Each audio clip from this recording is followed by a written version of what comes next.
Dopoledne s Reginou. Je úterý 25. října, slíbila jsem, že přijdou dva muži do studia a jsou tady, naproti mně sedí pan Josef Toufar. Dobrý den, hezké dopoledne, přeju krásný den. Dobrý den. A Miroslav Prokopec, i vám přeju hezké dopoledne. Dobrý den. Dobrý den.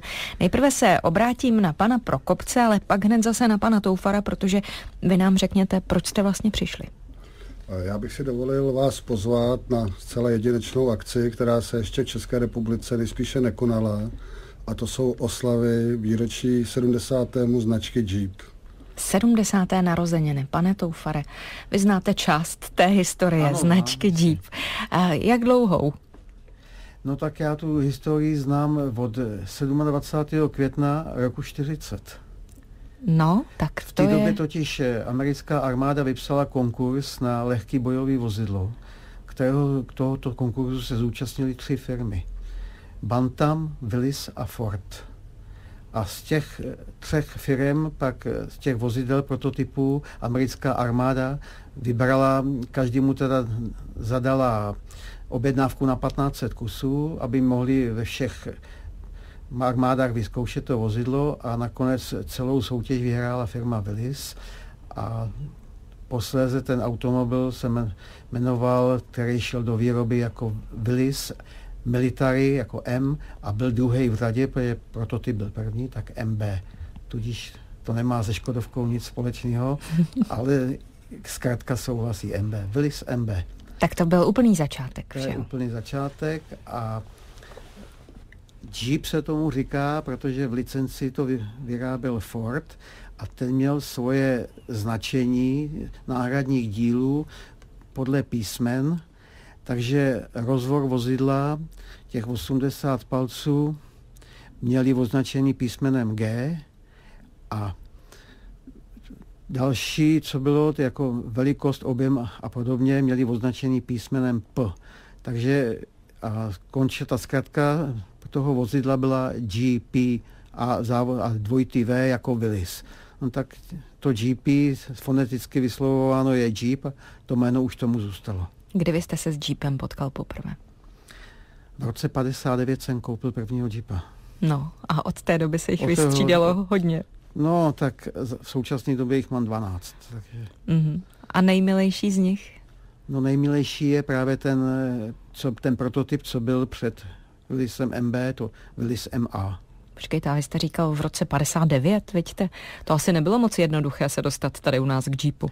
No, v té době to celkem bylo poměrně jednoduchý, protože tady běžel krátký film a srovnávali to s prototypem Škodovky, který se říkalo Babeta, a armáda v té době ten Jeep vyřazovala. I když pak nedošlo k nákupu Škodovky a vozili se sem gazy, ale ty Jeepy tady byly a přednostně samozřejmě brali stavební firmy, Geoindustria a podobně. A já v té době jsem študoval a profesor na mechaniku nás na to upozornil, že říkal, že to je jediný automobil, kde poměr váhy s výkonem souhlasí. No tak jsem říkal, jako student to auto musí mít. No a podařilo se mi to právě vykoupit přes Mototechnu jako vrácený vozidlo z armády. To jste mi připomněl, jak já jsem stála kdysi u Mototechny Frontu asi od 4 od rána, ale tedy na babetu, ne na auto, ale víte na co, na to kolo takové. No ale zpátky k Jeepům. Vy těch svých 12 Jeepů asi nemáte doma jenom schovaných, občas se s nimi někde ukážete. Ano, ukážu se s nima a teďka je největší akce těch 70 let výročí Jeepu, takže tam budu mít 3 nebo 4 vozy.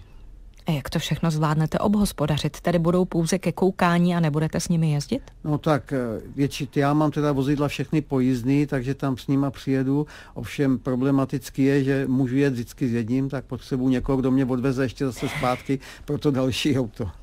A sám je udržujete v chodu? Já to udržuju sám. Tak to jste šikovný chlap. No tak je to mý řemeslo, jsem to vyučený a ještě navíc vyštudovaný, takže bych něco měl vědět. A to určitě nebude všechno, co uvidíme, pane Prokopče, vidíte? Uvidíme i další Jeepy. Ano, uvidíme vlastně průřez celou historii značky Jeep. Vlastně od těch prvních, od roku 41 až po současnost. Jako zajímavost bych třeba upozornil vozidlo Jeep Willys MBčko v pouštní úpravě SAS, který bude mít 50 kulomet Browning z druhé světové války britských jednotek.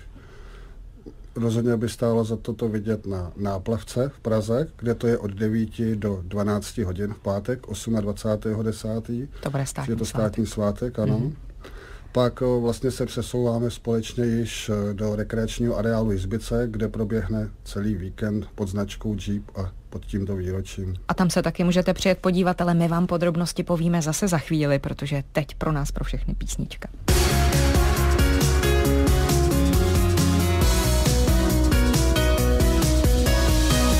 Dopoledne s Reginou. Tak to byla skupina No Name a Lucie Bílá. Já jsem si tady dala pár facek, protože panu Toufarovi jsem ubrala část jeho jména, za což se mu i před vámi všemi omlouvám. Gustav Josef Toufar, tak je to správně, pane Toufare. Děkuji. Já se ještě jednou omlouvám.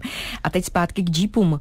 Už jsme pochopili, že v pátek máme být na Náplavce, to je to správné místo, pak že se můžeme posunout do Jizbic pod Blaníkem, to je taky to správné místo.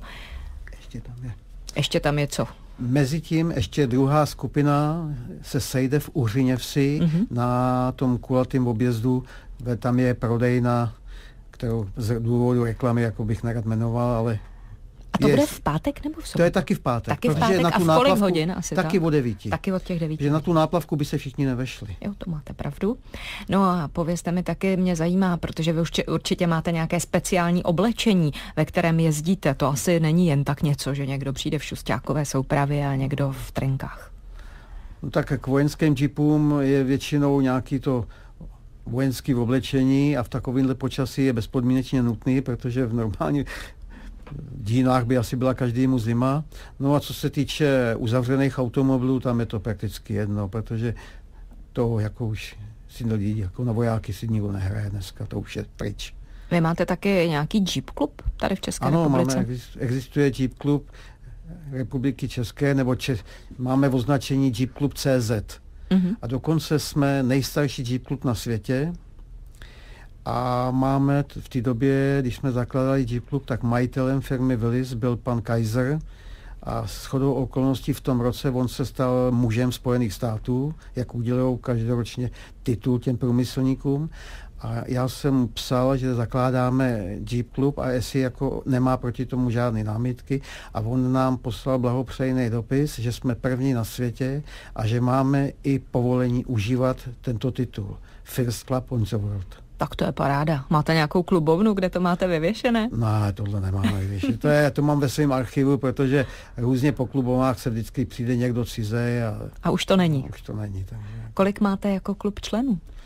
Tak to je pohyblivý, pohybuje se to tak do těch 40 maximálně.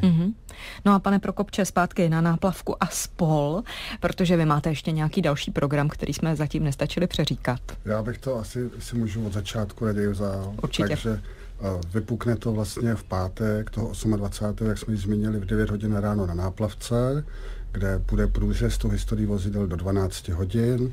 Pak se přesuneme společně k prodejci náhradních dílů do Uřiněvsi, jak zmiňoval pan Toufar, a tam budeme cirka do 2 hodin. Ve 14 hodin odjíždíme s panělou jízdou volně do rekreačního areálu Jizbice pod Blaníkem, kde nás čeká večerní zábava, živá hudba pro účastníky. Tím se dostáváme do sobotního rána, kde vlastně po snídani v tom rekreačním areálu, který je celý dopoledne přístupný veřejnosti a všichni můžeme a rádi pozveme, kde vlastně uvidějí nejvíc těch vozidel, protože tam budou všechny pohromadě. A v poledne vyrážíme do Zruče nad Sázavou, kde máme akci připravenou, zábavný program, vystoupí tam skupina Sunny Girls a bude tam program pro místní obyvatele v širokém okolí. A chtěl bych poděkovat městu Zruč nad Sázavou za podporu, že nám umožnili tu akci na náměstí provést. A ještě typicky ženská otázka, dovolte mi. Jestli můžu, ještě bych dopověděl. Jo, promiňte, já vám skočila do řeči. A cirka v 16 hodin se ze Zruče nad Sázavou vrátíme zpět do Jizbice pod Blaníkem, kde už bude program pouze pro účastníky setkání, večerní program, bohatá tombola a tak dále, živá hudba, volná zábava až do nedělního rána a v neděli ukončujeme tuhle skvělou akci. Já jsem vám ten program málem zkrátila.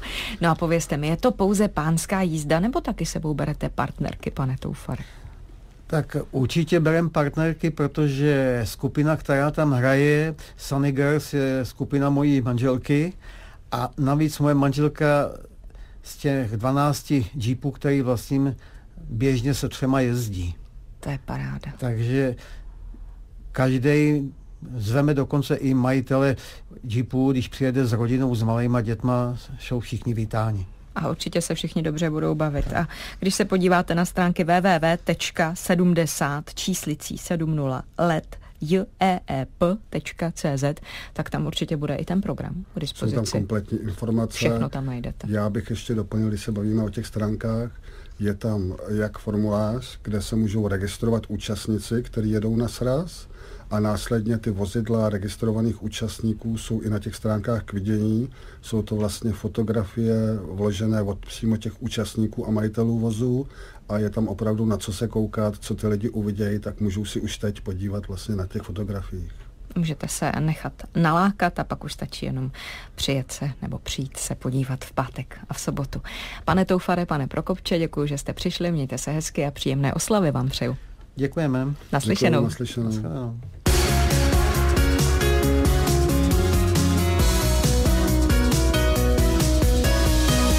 Dopoledne s Reginou.